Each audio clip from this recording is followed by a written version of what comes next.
नमस्कार दोस्तों, शिक्षा मनोविज्ञान में अपना जो टॉपिक चल रहा था अधिगम के सिद्धांत। और अधिगम के सिद्धांतों में हमने सबसे पहले जो अधिगम के सिद्धांत लिए थे वो लिए थे व्यवहारवादी विद्वानों द्वारा जो अधिगम के सिद्धांत दिए गए थे वो हम सबसे पहले लेकर आए हैं।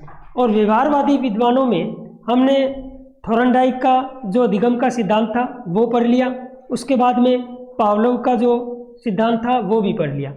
आज जो अपना सिद्धांत रहने वाला है वो है सक्रिय अनुबंधन का सिद्धांत। कौन सा सिद्धांत है दोस्तों? सक्रिय अनुबंधन का सिद्धांत। तो सबसे पहले तो हम ये देखें कि ये जो सक्रिय अनुबंधन का सिद्धांत था, सक्रिय अनुबंधन का जो सिद्धांत था ये किस विद्वान ने दिया। प्रश्न पूछा जा सकता है कि सक्रिय अनुबंधन का सिद्धांत कौन से विद्वान ने दिया। तो ये जो दिया था वो दिया था B.F. स्किनर। किसने दिया था दोस्तों? B.F. स्किनर।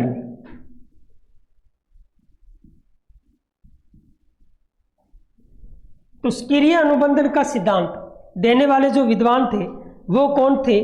B.F. स्किनर थे दोस्तों। कौन थे? B.F. स्किनर। और सक्रिय अनुबंधन का जो सिद्धांत था इसे कार्यात्मक प्रतिबद्धता सिद्धांत भी कहते हैं। क्या कहते हैं? कार्यात्मक प्रतिबद्धता का सिद्धांत भी कहते हैं। और ये सिद्धांत कब दिया था? 1938 में। कब दिया था दोस्तों? 1938 में। तो सक्रिय अनुबंधन का सिद्धांत B.F. स्किनर द्वारा 1938 में दिया गया।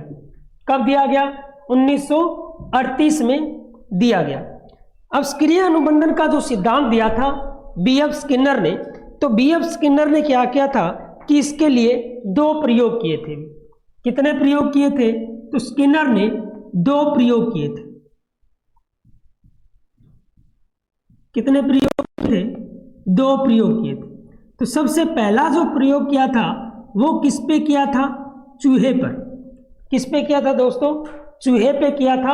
और जो दूसरा प्रयोग किया था वो किस पे किया था? कबूतर पर। किस पे किया था? कबूतर पर। तो स्किनर ने जो अधिगम के सिद्धांत के लिए जो प्रयोग किए थे वो कितने प्रयोग किए थे? दो प्रयोग किए थे। किस किस पे? एक तो चूहे पे किया था और दूसरा किस पे किया था? कबूतर पे। अब ये प्रयोग क्या था और किस तरह ये प्रयोग किया था इसको हम पूरी डिटेल से देखते हैं। तो सबसे पहले जो हम पढ़ेंगे वो पढ़ेंगे जो चूहे पर प्रयोग किया था। किस पे किया था अभी? चूहे पर।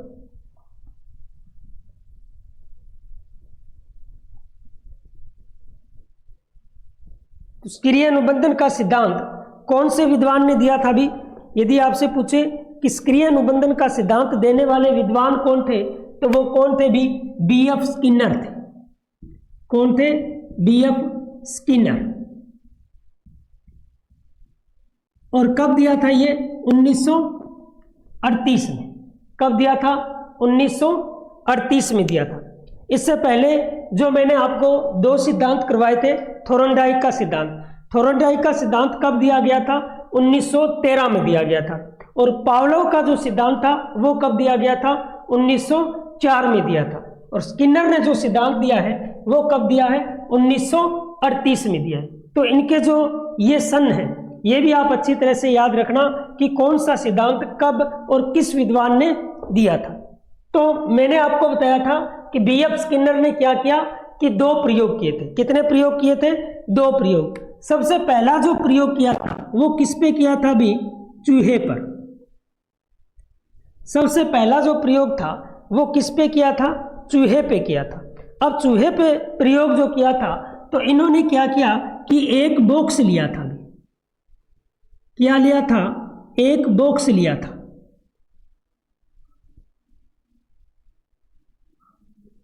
एक बॉक्स लिया था और इस बॉक्स का क्या नाम है?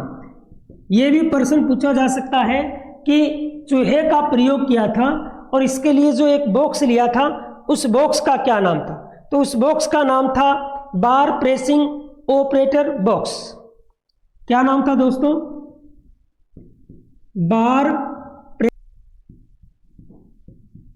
बार प्रेसिंग ऑपरेटर्स बॉक्स, तो ये नाम था। प्रश्न पूछा जा सकता है कि जब बीएफ स्किनर ने जो चूहे का प्रयोग किया था, चूहे पर प्रयोग किया था, अधिगम का जो चूहे पर प्रयोग किया था, तो उसमें जो बॉक्स लिया था उस बॉक्स का क्या नाम था? तो उस बॉक्स का क्या नाम था? बार प्रेसिंग ऑपरेटर्स बॉक्स था। भी क्या नाम था? बार प्रेसिंग ऑपरेटर्स बॉक्स था। और यह प्रयोग कब किया था? चूहे पर जो प्रयोग किया था वो किया था 1938 में। कब किया था? 1938 में किया था। अब इस प्रयोग के लिए क्या किया कि बीएफ स्किनर ने क्या किया कि इस पिंजरे के अंदर, यानी ये जो बॉक्स था इसके अंदर किसको रखा? चूहे को रखा। किसको रखा? भी चूहे को रखा। अब क्या हुआ कि प्रारंभ में जो चूहा था वो बॉक्स में इधर उधर घूमता रहा, उछल कूद करता रहा। यानी जो चूहा था वो इस बॉक्स के अंदर क्या करता रहा? भी प्रारंभ में इधर उधर घूमता रहा और उछल कूद करता रहा। जब वो उछल कूद करने लगा तो क्या हुआ कि इसी बॉक्स के अंदर क्या लगा था? एक लीवर लगा था। क्या लगा हुआ था? भी एक लीवर लगा हुआ था। तो जब वो उछल कूद कर रहा था तो उसी उछल कूद के दौरान क्या हुआ कि उससे क्या दब गया? ये जो लीवर था, ये जो लीवर था ये क्या हुआ कि उसके द्वारा दब गया। किसके द्वारा? चूहे के द्वारा।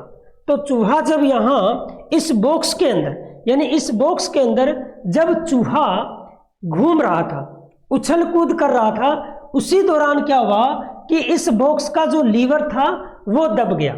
और जैसे ही बॉक्स का लीवर दबा, जैसे ही क्या हुआ बॉक्स का लीवर दबा, तो क्या हुआ? उसे एक भोजन का टुकड़ा प्राप्त हुआ। क्या हुआ? भी भोजन का टुकड़ा। तो इसे भोजन का टुकड़ा प्राप्त हुआ। अब जैसे ही भोजन का टुकड़ा प्राप्त हुआ तो इससे उसे क्या मिला? भी पुनर्बल मिला। किसको? चूहे को। तो जैसे ही भोजन का जो टुकड़ा प्राप्त हुआ उसको उसने क्या लिया? खा लिया। क्या कर लिया? भी खा लिया। तो जो चूहे को जो भोजन का टुकड़ा मिला तो चूहे ने क्या किया? भोजन को खा लिया। ठीक है ना? इस प्रकार क्या हुआ कि फिर चूहे ने कुछ समय बाद फिर वही प्रक्रिया शुरू की।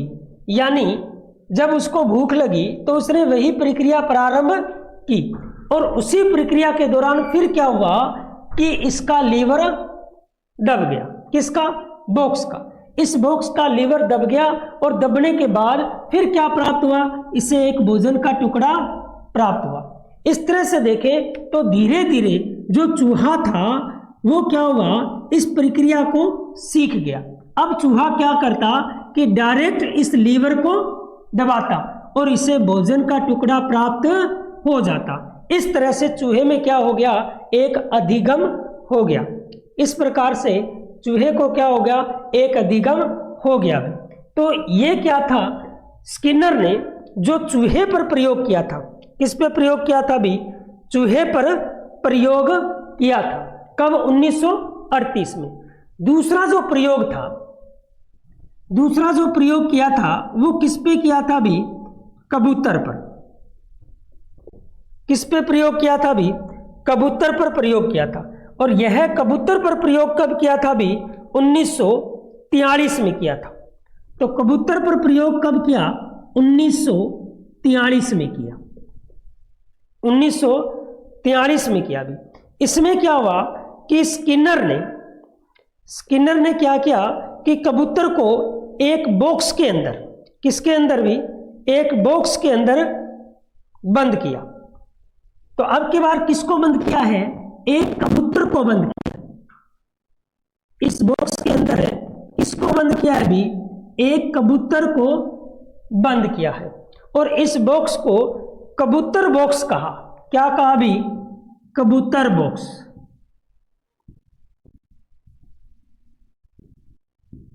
कौन सा बॉक्स था ये? कबूतर बॉक्स था भी, ठीक है ना। तो ये जो कबूतर बॉक्स था, इस कबूतर बॉक्स में स्किनर ने क्या किया, एक कबूतर को बंद कर दिया भी, ठीक है ना। अब कबूतर क्या करता, इसके अंदर अपनी चोंच के द्वारा, ठीक है ना, कबूतर इसमें क्या करता, अपनी चोंच मारने लगा, इसमें बॉक्स में।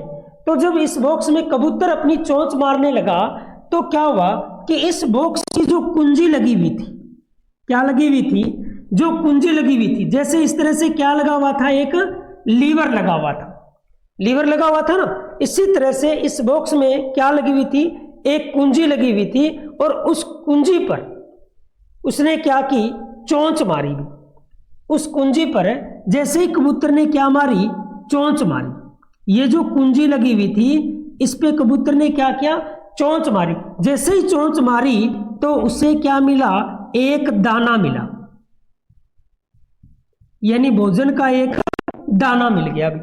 कबूतर को क्या मिल गया, भोजन का एक दाना मिल गया, और कबूतर ने क्या किया भी, उस दाने को खा लिया। यह प्रक्रिया कई बार दोहराने के बाद में कबूतर भी क्या हुआ, इस बात को सीख गया कि इस कुंजी पर जैसे ही चोंच मारते हैं तो क्या आता है, दाना आता है। अब बाद में कबूतर क्या करता, डायरेक्ट इस कुंजी पर क्या करता, चोंच मारता और दाने को प्राप्त कर लेता। तो इस तरह से जो दूसरा प्रयोग किया था स्किनर ने, वो किस पे किया था भी, कबूतर पे किया था, और कब किया था, 1943 में किया था। तो इस तरह से स्किनर ने दो प्रयोग किए थे। कितने प्रयोग किए थे भी, दो प्रयोग किए थे।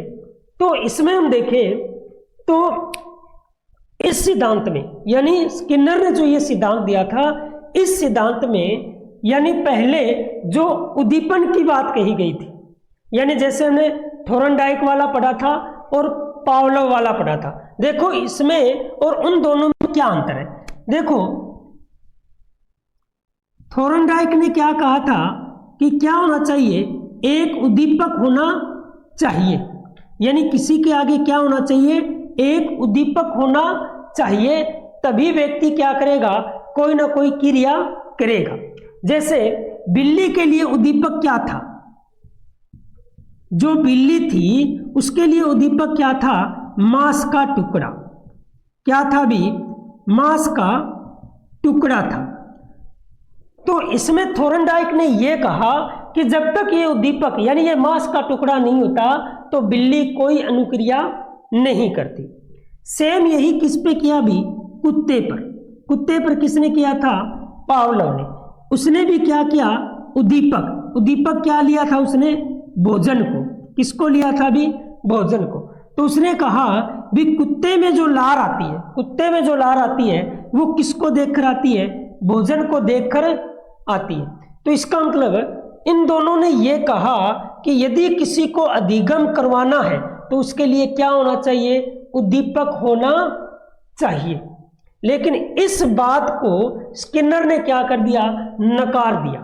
इस बात का स्किनर ने यहां क्या कर दिया, विरोध कर दिया। कैसे, जैसे हम यहां देखें, यहां जो चूहा था वो अपना जो व्यवहार था वो कर रहा था। क्या इसके पास ये भोजन का टुकड़ा इसको दिखाई दे रहा था, क्या ये भोजन का टुकड़ा जो उद्दीपक था, जो उद्दीपक था, क्या इस चूहे को दिखाई दे रहा था, नहीं दिखाई दे रहा था। फिर भी यहां चूहा क्या कर रहा था, अनुक्रिया कर रहा था। यानी जब ये भोजन का टुकड़ा इसको दिखाई नहीं दे रहा था फिर भी ये क्या कर रहा था, अनुक्रिया कर रहा था। लेकिन थोरनडाइक और पावलोव क्या कहते हैं कि जब उद्दीपक होगा सामने तभी क्या होगा, अनुक्रिया होगी।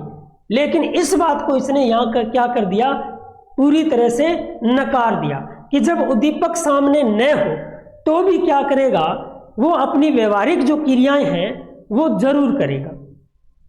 तो यहां उद्दीपक न होते हुए भी चूहे ने क्या की, क्रिया की। सेम स्थिति यहां कबूतर ने।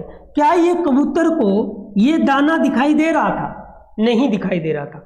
कबूतर को ये दाना दिखाई नहीं दे रहा था, फिर भी कबूतर ने क्या की, अनुक्रिया की, क्रिया की, और क्रिया करने के बाद में इसको क्या मिला, दाना मिला। तो इन दोनों की बात को इसने क्या कर दिया, नकार दिया कि बिना उद्दीपक के भी क्रिया की जा सकती है, बिना उद्दीपक के भी किसी में अधिगम करवाया जा सकता है। तो ये तो आप इनमें अंतर अच्छी तरह से समझ गए होंगे कि पावलोव, थोर्नडाइक और स्किनर में क्या अंतर थे। अब देखो, अब इसमें हम देखें तो इसमें स्किनर क्या कहते हैं। स्किनर यही कहते हैं कि जो भी प्राणी होते हैं वो वातावरण में रहकर कुछ ना कुछ क्रिया करता है, यानी वो सक्रिय होता है। तो यानी जो प्राणी सक्रिय होगा, जो प्राणी क्या होगा, सक्रिय होगा, वो अपने जीवन में कुछ ना कुछ सीखेगा, वो अपने जीवन में कुछ ना कुछ सीखेगा। यानी जो प्राणी क्या रहेगा, सक्रिय रहेगा। और वास्तव में ये बात इसकी कहें तो सही भी थी, यानी जो प्राणी सक्रिय रहेगा वो अपने जीवन में कुछ ना कुछ सीखेगा। तभी इसको क्या कहते हैं, सक्रिय अनुबंधन का सिद्धांत। क्या कहते हैं भी, सक्रिय अनुबंधन का सिद्धांत। यानी जब प्राणी, जो भी प्राणी है वो अपने जीवन में सक्रिय रहेगा, वातावरण में सक्रिय रहेगा, तो किसी ना किसी के साथ उसका अनुबंधन हो जाएगा। जैसे ये चूहा था, ये क्या था, इस पिंजरे में सक्रिय था, घूम रहा था, उछल कूद कर रहा था, और उसी दौरान इसकी क्या हुई, इस लीवर पे, यानी लीवर को इसके पैरों से क्या हुआ, ये दब गया, और दबते ही भोजन का टुकड़ा मिल गया। तो जब ये सक्रिय था तभी क्या हुआ, इस लीवर के साथ इसका अनुबंधन हो गया, यानी इस भोजन के साथ क्या होगा, इसका अनुबंधन हो गया। जब ये सक्रिय था तभी हुआ कि नहीं हुआ, तभी इसको बोलते हैं सक्रिय अनुबंधन का सिद्धांत। यानी अनुबंधन होना है तो सक्रिय होना जरूरी है। इसे ही कहते हैं कार्यात्मक प्रतिबद्धता, यानी अपने कार्य में प्रतिबद्ध रहना जरूरी है। और ये चूहा अपने कार्य में प्रतिबद्ध था कि नहीं था, ये उछल कूद कर रहा था कि नहीं कर रहा था। इसी तरह से कबूतर चोंच नहीं मार रहा था क्या, क्योंकि कबूतर की क्या आदत होती है, वो कहीं ना कहीं चोंच मारता रहता है। यानी जो प्राणी होता है उसकी जो मूल प्रवृत्ति होती है, एक तरह से जो क्रिया करने की मूल प्रवृत्ति होती है, वो करेगा। तो जब वो करेगा उस मूल प्रवृत्ति में, यानी जो भी उसकी क्रिया है, जो भी उसका व्यवहार है, वो जब करेगा, सक्रिय रूप से रहकर वो करेगा, तो वो कुछ ना कुछ सीखेगा। तो यानी सक्रिय अनुबंधन का सिद्धांत, या हम कहें कार्यात्मक प्रतिबद्धता का सिद्धांत। तो कार्यात्मक प्रतिबद्धता क्या होगी, अपने कार्य में प्रतिबद्ध रहना, यानी सक्रिय रहना। अब उसके बाद देखें तो इसे ही कहा जाता है साधनात्मक अनुबंधन का सिद्धांत। अब देखो साधनात्मक अनुबंधन का सिद्धांत कैसे हुआ, कि जैसे ये यहाँ भ्रमण कर रहा था, ये उछल कूद कर रहा था, तभी इसका इस लीवर पे क्या पड़ गया, पैर पड़ गया, और इसे क्या मिला, भोजन का टुकड़ा मिला। अब क्या हुआ कि जैसे भोजन का टुकड़ा मिला, इसको दबाने से, तो इसके दिमाग में यही आया कि इसे दबाने पर, यानी इस लीवर को दबाने पर ही क्या मिलता है, भोजन का टुकड़ा मिलता है। इसी तरह से कबूतर ने क्या सोचा कि इस कुंजी पर चोंच मारेंगे तभी हमें एक दाना मिलेगा। इसका मतलब इस दाने को मिलने का ये क्या है, एक साधन है। कुंजी क्या है, इस दाने को प्राप्त करने का एक साधन है। ये लीवर क्या है, इस भोजन के टुकड़े को मिलने का क्या एक साधन है। तो ये क्या हो गया, साधनात्मक अनुबंधन का सिद्धांत। क्या कहते हैं इसको, साधनात्मक अनुबंधन का सिद्धांत। इसे कहते हैं नैमित्तिकी अनुबंधन का सिद्धांत। नैमित्तिकी क्या होता है, नैमित्त का अर्थ होता है, देखो नैमित्तिक का अर्थ होता है किसी के लिए कार्य करना, यानी किसी के लिए क्रिया करना। तो जैसे ही ये यहाँ, यानी इस लीवर को ये क्यों दबा रहा है, इस भोजन को प्राप्त करने के लिए। इसने इस लीवर को दबाना क्यों सीख लिया, ये भोजन प्राप्त करने के लिए, ठीक है ना। इसने इस कुंजी पर चोंच मारना क्यों सीख लिया, ये जो दाना है इसको प्राप्त करने के लिए। तो किसी के लिए जो क्रिया होती है वो क्या होती है, नैमित्तिकी। तो इसे क्या कहते हैं, नैमित्तिकी अनुबंधन का सिद्धांत भी कहा जाता है। इसे कहा जाता है क्रिया प्रसूत अनुबंधन का सिद्धांत। क्रिया प्रसूत अनुबंधन का सिद्धांत। देखो क्रिया प्रसूत क्या कहते हैं, क्रिया प्रसूत यानी जो प्राणी वातावरण में, क्रिया प्रसूत किसको बोलते हैं? क्रिया प्रसूत बोला जाता है कि जो प्राणी वातावरण में जो क्रियाएं करता है, वातावरण में प्राणी क्या करता है, जो भी क्रिया करता है, जो भी क्रिया करता है उसको हम क्या कहते हैं? क्रिया प्रसूत कहते हैं भी। क्या कहते हैं? क्रिया प्रसूत। यानी जो प्राणी द्वारा अपने पर्यावरण में सक्रिय होने पर, यानी प्राणी के द्वारा अपने पर्यावरण में सक्रिय होने पर जो भी क्रिया की जाती है वो क्या होती है? क्रिया प्रसूत होती है। ठीक है ना। उसके बाद हम देखें कि इसे ही कहते हैं आरस थ्योरी। कौन सी थ्योरी कहा जाता है भी? आरस थ्योरी कहा जाता है। बहुत ही महत्वपूर्ण प्रश्न है। प्रश्न पूछा जा सकता है कि आरस थ्योरी किसको कहते हैं? देखो, हमने जो थोरनडाइक का सिद्धांत का नियम पढ़ा था, किसका पढ़ा था? थोरनडाइक का। थोरनडाइक का जो सिद्धांत पढ़ा था वो क्या था? एसआर थ्योरी थी। कौन सी थ्योरी थी? SR theory. एसआर यानी स्टिमुलस और रिस्पॉन्स। तो थोरनडाइक का जो सिद्धांत था, किसका? थोरनडाइक का जो सिद्धांत था उसमें पहले क्या दिया जाता था? उद्दीपक। यानी उस बिल्ली के सामने, यानी उस बिल्ली के सामने पहले क्या रखा गया? उद्दीपक रखा गया। उसके बाद बिल्ली ने क्या किया? रिस्पॉन्स दिया, यानी अनुक्रिया की। तो वो कौन सा था? SR theory. उसके बाद में जो पावलोव का था वो कौन सी थ्योरी थी भी? CR theory. कौन सी थ्योरी थी? CR theory. और ये जो सक्रिय अनुबंधन का सिद्धांत यानी बीएफ स्किनर का जो सिद्धांत है वो कौन सा है? आरस थ्योरी। आर का अर्थ क्या होता है? रिस्पॉन्स। क्या होता है? रिस्पॉन्स यानी अनुक्रिया, क्रिया। और अस का अर्थ क्या होता है? स्टिमुल्स। क्या होता है अभी? स्टिमुल्स। यानी इसमें क्रिया पहले की जाती है और उद्दीपक बाद में मिलता है। तो देखो, इस चूहे ने क्रिया पहले की थी, उसके बाद में इसे क्या मिला था?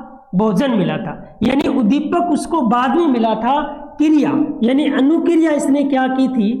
पहले की थी। सेम ही कबूतर ने क्या किया था? अनुक्रिया क्या की थी? पहले की थी और उद्दीपक उसको क्या मिला था भी? बाद में मिला था। तो अनुक्रिया को क्या कहते हैं? अनुक्रिया को कहा जाता है रिस्पॉन्स। क्या कहा जाता है भी? रिस्पॉन्स। उद्दीपक को क्या कहते हैं? स्टिमुल्स। क्या कहते हैं? स्टिमुल्स। तो पहले रिस्पॉन्स हुआ और बाद में क्या मिला?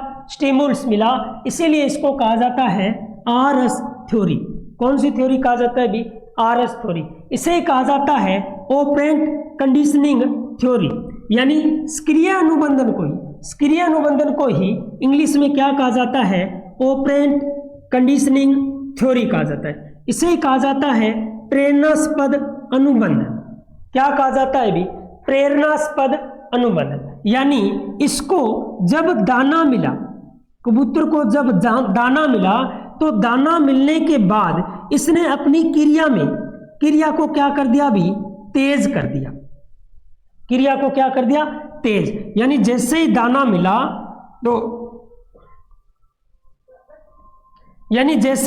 मिला तो दाना मिलने के बाद इसने अपनी क्रिया को क्या कर दिया? तेज कर दिया। सेम इसी तरह से चूहे को ये भोजन का टुकड़ा मिला तो टुकड़ा मिलते ही इसने अपनी क्रिया को क्या कर दिया? तेज कर दिया। तो यानी जैसे ही प्रेरणा मिली, इसको प्रेरणा मिली तो इन्होंने अपनी क्रियाओं में क्या कर दिया? तेज, यानी गति को तेज कर दिया। इसीलिए इसको कहा जाता है प्रेरणास्पद अनुबंधन का सिद्धांत। यानी ये दाना है, ये इनके लिए क्या है? एक प्रेरणा है। क्या लिए भी? प्रेरणा है। तो इस तरह से देखें तो जैसे ही ये भोजन मिला, चूहे को ये भोजन मिला और भोजन मिलते ही इसने क्या किया? इसको खा लिया और खाने के बाद में, ठीक है ना, इनकी क्रिया क्या हो गई? तेज हो गई। तेज क्यों हुई? कि ये जो भोजन मिला है ये इनको क्या मिला है भी? पुनर्बलन मिला है। क्या मिला है? पुनर्बलन मिला है भी। यहां कबूतर को जो दाना मिला है, यानी क्रिया करने के बाद में जो दाना मिला है, ये क्या मिला है इनको? पुनर्बलन मिला है। क्या मिला है भी? पुनर्बलन मिला है। तो इस वजह से हम देखें तो स्किनर किस पे ज्यादा जोर देता है भी? पुनर्बलन पर जोर देता है। किस पर? पुनर्बलन पर जोर देता है। तो स्किनर जो है वो किस पे जोर देता है? पुनर्बलन पर जोर देता है। तो ये जो बाद में दाना मिलता है इनको, ये क्या था भी? इनके लिए पुनर्बलन था। क्या था? पुनर्बलन था। तो ये आपको नियम अच्छी तरह से समझ में आया होगा। तो स्किनर का जो ये नियम था ये आपको अच्छी तरह से समझ में आया होगा भी। अब हम देखते हैं कि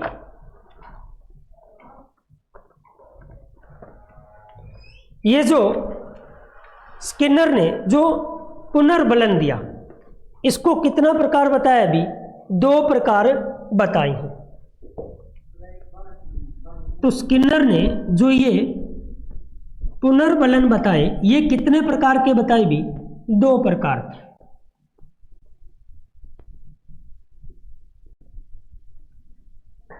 तो स्किनर किस पे जोर देता है भी? पुनर्बलन पर जोर देता है। तो स्किनर किस पे जोर देता है भी? पुनर्बलन पर जोर देता है। और स्किनर ने जो पुनर्बलन थे, पुनर्बलन, तो स्किनर जो है ये पुनर्बलन है, ये 2 तरह का बताता है। एक तो बताता है सकारात्मक। कौन सा बताता है भी? सकारात्मक पुनर्बलन, ठीक है ना। और दूसरा बताता है नकारात्मक।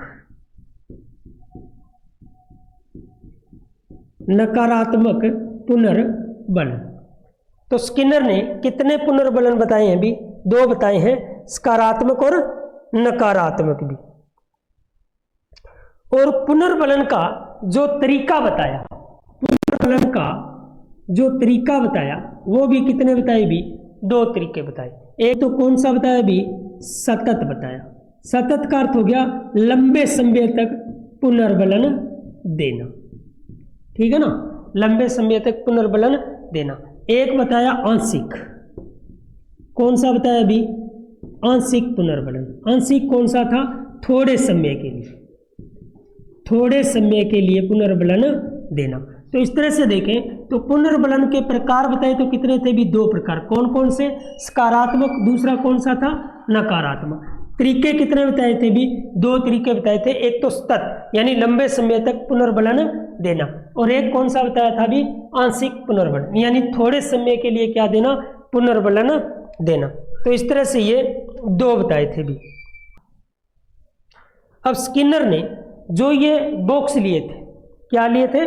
चूहे के लिए जो बॉक्स लिए थे, कबूतर के लिए जो बॉक्स लिए थे, उन बॉक्स को स्किनर बॉक्स के नाम से भी जानते हैं भी। किस नाम से जानते हैं? स्किनर बॉक्स के नाम से भी जानते हैं भी। अब हम देखें ये जो स्किनर का हमने जो ये अधिगम का सिद्धांत पढ़ा है, ये शिक्षा में किस तरह से महत्व है, शिक्षा में इसका क्या महत्व है। तो शिक्षा में हम महत्व देखें तो सबसे तो पहले हम देखें कि इसमें किस पर बल दिया गया है अभी? पुनर्बलन पर बल दिया है। किस पे बल दिया गया है? पुनर्बलन पे बल दिया गया है। तो शिक्षा में हमें पुनर्बलन का प्रयोग करना चाहिए। देखो, जब हम किसी बच्चे से टेस्ट लेते हैं या कोई सवाल देते हैं और वो बच्चा उस सवाल को अच्छी तरह से कर लेता है, अच्छी तरह से कर लेता है, तो हम उस बच्चे को क्या देते हैं? पुनर्बलन देते हैं। जैसे हम बोलते हैं ना कक्षा में किसी बच्चे को कि शाबाश, बहुत अच्छा किया आपने, तो जैसे हम ये कहते हैं तो उस बच्चे को क्या मिलता है? पुनर्बलन मिलता है। तो पुनर्बलन मिलने से वो बच्चा क्या करता है? अपनी क्रिया को तेज करता है, यानी वो सीखने में ज़्यादा रुचि लेता है। तो एक तो ये बहुत ही महत्वपूर्ण है भी, पुनर्बलन पे इसने बल दिया। तो शिक्षा में पुनर्बलन पर बल देना चाहिए। उसके बाद देखें तो ये क्या करता है? अनुक्रिया पे, किस पे बल देता है भी? अनुक्रिया पे। सक्रिय यानी सक्रिय यानी क्या रहना चाहिए? एक विद्यार्थी को हमेशा के लिए सक्रिय रहना चाहिए। जब वो सक्रिय रहेगा तो अपने जीवन में कुछ ना कुछ सीखेगा। तो क्या रहना चाहिए? सक्रिय रहना चाहिए। बच्चे को भी और अध्यापक को भी, दोनों को क्या रहना चाहिए? सक्रिय रहना चाहिए। तो ये भी शिक्षा में बहुत महत्वपूर्ण है। उसके बाद हम देखें तो ये जो स्किनर का सिद्धांत है ये निदानात्मक और उपचारात्मक दोनों ही प्रकार से महत्वपूर्ण है भी, दोनों ही प्रकार से क्या है, महत्वपूर्ण है। यानी ये निदान में भी सहयोग करता है और ये उपचार में भी क्या करता है, सहयोग करता है भी। उसके बाद हम देखें तो इसमें क्या करते हैं कि इसमें छात्र पहले क्या करता है, अनुक्रिया करता है और बाद में उसको क्या मिलता है, पुनर्बलन मिलता है। बाद में उसको क्या मिलता है भी, पुनर्बलन मिलता है। तो इस वजह से भी ये जो स्किनर का है ये बहुत ही महत्वपूर्ण सिद्धांत है भी। अब देखो स्किनर के सिद्धांत में दो नाम और आते हैं, एक शेपिंग और एक चेनिंग। ये क्या होते हैं, शेपिंग और चेनिंग ये क्या है?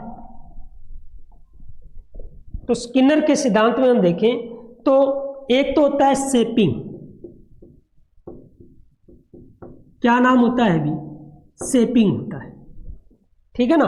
और दूसरा देखें तो क्या नाम होता है, चेनिंग होता है। क्या होता है, चेनिंग। ये दो नाम है, शेपिंग और चेनिंग। अब शेपिंग क्या है और चेनिंग क्या है, तो ये हम देखते हैं। तो शेपिंग होता है भी जब भी बालक सही अनुक्रिया करता है, ठीक है ना, जब भी कोई सही अनुक्रिया करता है, जब भी कोई सही अनुक्रिया करता है तो प्रत्येक सही अनुक्रिया पर क्या देना, पुनर्बलन देना। प्रत्येक सही अनुक्रिया पर उसको क्या देते हैं, पुनर्बलन देते हैं। तो उसको हम क्या कहते हैं, शेपिंग कहते हैं भी। क्या कहते हैं, शेपिंग कहते हैं। जैसे कोई बच्चा कोई क्रिया करता है, ठीक है ना, यानी जैसे हम कहें कि मान लो कोई बच्चा मैथ के क्वेश्चन कर रहा है, क्या कर रहा है, मैथ के क्वेश्चन कर रहा है। और जब वो कर रहा है तो उसमें क्या करता है कि जैसे उसने सूत्र सही लिख दिया, सूत्र सही लिख दिया, तो हम कहेंगे शाबाश, आपका सूत्र क्या है, सही है। उसके बाद में सूत्र में उसने जो भी इकाइयां लिखनी थी वो लिख दी, तो कहेंगे शाबाश, बहुत अच्छा, आप सही क्रिया पे चल रहे हो। तो जब बीच बीच में सही अनुक्रिया पर प्रत्येक सही अनुक्रिया पर जो पुनर्बलन देते हैं, इसको क्या कहते हैं भी, शेपिंग कहते हैं। इसको क्या कहते हैं, शेपिंग कहते हैं। अब चेनिंग क्या होता है, चेनिंग होता है जब बच्चे ने पूरा सवाल कर लिया, पूरा सवाल कर सही किया और उसके अंत में यानी अंतिम में हम उसको जो पुनर्बलन देते हैं, अंतिम पुनर्बलन, यानी जो अंतिम क्रिया पर किस पर, अंतिम क्रिया पर जो हम उसको पुनर्बलन देते हैं, इसको क्या कहते हैं भी, चेनिंग कहते हैं। इसको क्या कहते हैं, चेनिंग कहते हैं। तो ये भी आप याद रखना। इस सिद्धांत में क्या होता है कि जो छात्र होता है वो स्वयं गति यानी स्व गति से क्या करता है, अध्ययन करता है, अपनी गति से क्या करता है, वो अध्ययन करता है। तो ये था B.F. स्किनर का सक्रिय अनुबंधन का सिद्धांत। तो आशा करता हूं ये आपको अच्छी तरह से समझ में आया होगा। तो मिलेंगे आगे की क्लास में, तब तक के लिए सभी का धन्यवाद। राम राम।